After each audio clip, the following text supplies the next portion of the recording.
ನಾವು ನಮ್ಮ ಬ್ರೈನ್ನ ಓನ್ಲಿ 10% ಅಷ್ಟೇ ಯೂಸ್ ಮಾಡ್ತೀವಂತೆ. ಇದು ನಿಜನಾ? ಅಂದರೆ ಉಳಿದಿದ್ದ 90% of our brain power waste ಆಗ್ತಿದೆಯಾ ಅಥವಾ ಯೂಸ್ಲೆಸ್ಸಾ?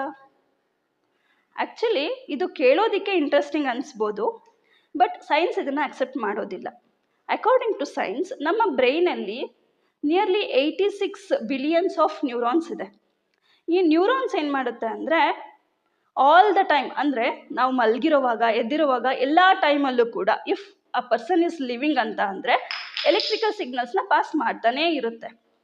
ಸೊ ಸೈಂಟಿಸ್ಟು ಬ್ರೈನ್ ಸ್ಕ್ಯಾನ್ ಟೆಕ್ನಿಕ್ನ ಯೂಸ್ ಮಾಡಿ ನೋಡಿದಾಗ ಅವ್ರಿಗೆ ಗೊತ್ತಾಗಿರೋದೇನೆಂದರೆ, ನಮ್ಮ ಬ್ರೈನಲ್ಲಿ ಡಿಫ್ರೆಂಟ್ ಲೋಬ್ಸ್ ಇದೆಯಲ್ಲ, ಆ ಲೋಬ್ಸಲ್ಲಿ ಆಲ್ವೇಸ್ ಎಲ್ಲ ಟೈಮಲ್ಲೂ ಎಲೆಕ್ಟ್ರಿಕಲ್ ಸಿಗ್ನಲ್ಸ್ ಪಾಸ್ ಆಗ್ತಿರುತ್ತೆ. ಆ್ಯಂಡ್ ಬ್ರೈನ್ನ ಎಲ್ಲ ರೀಜನ್ ಕೂಡ ಡಿಫ್ರೆಂಟ್ ಆ್ಯಕ್ಟಿವಿಟೀಸ್ಗೆ ಯಾವಾಗಲೂ ವರ್ಕ್ ಮಾಡ್ತಾನೆ ಇರುತ್ತೆ, ಅಂದರೆ ಆ್ಯಕ್ಟಿವ್ ಆಗೇ ಇರುತ್ತೆ ಅಂತ. For example, a person is moving, ಅಂದರೆ ಬಾಡಿ ಮೂವ್ಮೆಂಟ್ ಆಗ್ತಿದೆ ಅಂತ ಅಂದರೆ ಅಲ್ಲಿ ಮೋಟಾರ್ ಕಾರ್ಟೆಕ್ಸ್ ವರ್ಕ್ ಮಾಡ್ತಿರುತ್ತೆ.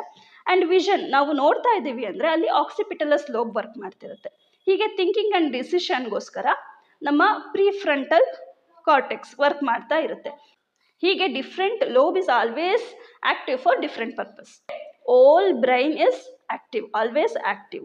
ಬ್ರೈನ್ನ ಯಾವ ಪಾರ್ಟ್ ಕೂಡ ಯೂಸ್ಲೆಸ್ ಅಲ್ಲ. ಆ್ಯಕ್ಚುಲಿ ಇದು ಒಂದು ಬಿಗ್ ಆಫೀಸ್ ಥರ. ಅಂದರೆ ಆಫೀಸಲ್ಲಿ ಎಲ್ಲ workers at A time same work ಮಾಡೋದಿಲ್ಲ. ಡಿಫ್ರೆಂಟ್ ವರ್ಕ್ಗೆ ಅವರು ಏನಾಗಿರ್ತಾರೆ, ಇನ್ವಾಲ್ವ್ ಆಗಿರ್ತಾರೆ. ಅವ್ರದ್ದೇ ಆದ ವರ್ಕ್ ಅವ್ರು ಮಾಡ್ತಾನೆ ಇರ್ತಾರೆ. ಅಂದರೆ ಅವ್ರಿಗೆ ಆದಂತಹ ರೋಲ್ನ ಅವರು ಕಂಡಕ್ಟ್ ಮಾಡ್ತಾನೆ ಇರ್ತಾರೆ. ಒಂದೇ ಸಮಯದಲ್ಲಿ 100% ಆಫ್ ಅವರ್ ಬ್ರೈನ್ ಆ್ಯಕ್ಟಿವ್ ಇಲ್ಲದೆ ಇದ್ರೂ ಫುಲ್ ಸಿಸ್ಟಮ್, ಅಂದರೆ ನಮ್ಮ ಬ್ರೈನ್ನ ಫುಲ್ ಸಿಸ್ಟಮ್ ಯಾವಾಗಲೂ ವರ್ಕ್ ಆಗ್ತಿರುತ್ತೆ.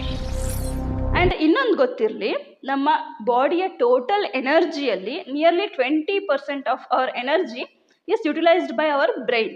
ನಮ್ಮ ಬ್ರೈನ್ ಎಷ್ಟು ಇಂಪಾರ್ಟೆಂಟ್ ಅಲ್ವಾ? ಇದ್ರ ಬಗ್ಗೆ ಇನ್ನೂ ಹೆಚ್ಚು ತಿಳ್ಕೊಳ್ಳೋಣ ಅಲ್ವಾ? So subscribe and follow for next episode.